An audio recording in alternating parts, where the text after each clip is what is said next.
అందులో ఒక ఆధిపత్య కులానికి అణచివేత కులానికి మధ్యన పోరాటం కిందకి తీసుకెళ్ళాలి ఆవిడ.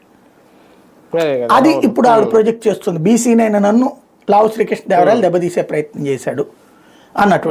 ఇది వాస్తవంగా చెప్పాలంటే వీళ్ళిద్దరే దానికి ఒక కారణం చెప్పింది ఏంటి, ఫోన్ డేటా అన్నటువంటిది.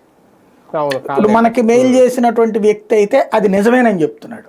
అయితే అది వ్యక్తిగత సంబంధాల ఉద్దేశం కాదు. ఈ నేను ఇందాక చెప్పిన రోసి అనే వ్యక్తి, ఈమె పక్కనుండే రామకృష్ణ అనే పిఏ ఎవరు ఉంటారట, వీళ్ళిద్దరి మధ్యన అతను కూడా అక్కడి నుంచి వచ్చినోడట, విజ్ఞాన్ నుంచి. వీళ్ళిద్దరి మధ్యన మంచి కమ్యూనికేషన్ ఉండేదట. శ్రీకృష్ణదేవరాయల దగ్గరికి ఎవరు వస్తే వాళ్ళందరి ఇన్ఫర్మేషన్ ఇతను ఇస్తుంటాడట వీళ్ళకి.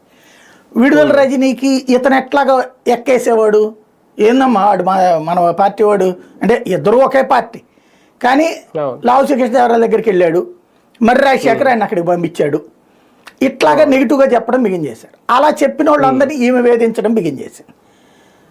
పైగా లావు శ్రీకృష్ణదేవరాయలని అడిగింది ఒకప్పుడు, ఏంది నువ్వు ఇట్లా చేస్తున్నావు అంటే, నాకు అట్లాంటి ఉద్దేశమే లేదని ఆయన చెప్తాడు. కానీ ఈ ఉద్దేశం ఏంటి, మర్రి రాజశేఖర్ దెబ్బ కొట్టే ప్రయత్నం చేస్తున్నాడు, ఇతను ఆయన కలిసిపోయారు అన్నటువంటి ఈ ఉద్దేశం.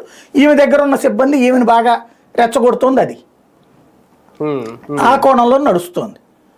అట్లాంటి సందర్భంలో ఇప్పుడు ఇష్యూ ఫైనల్ స్టేజ్కి వచ్చింది. ఏంటది, అప్పటి కేసులు పెడుతున్నారు ఇప్పుడు అందుకనే కాల్ డేటా తీశారు. కాల్ డేటా అప్పుడు ఏంటంటే అతనికి శ్రీకృష్ణదేవరాయలకి ముందు తెలియదు ఈ గొడవలు, ఇట్లాంటి ఇవన్నీ చిన్న చితక ఇష్యూస్ అనుకున్నాడు అతను.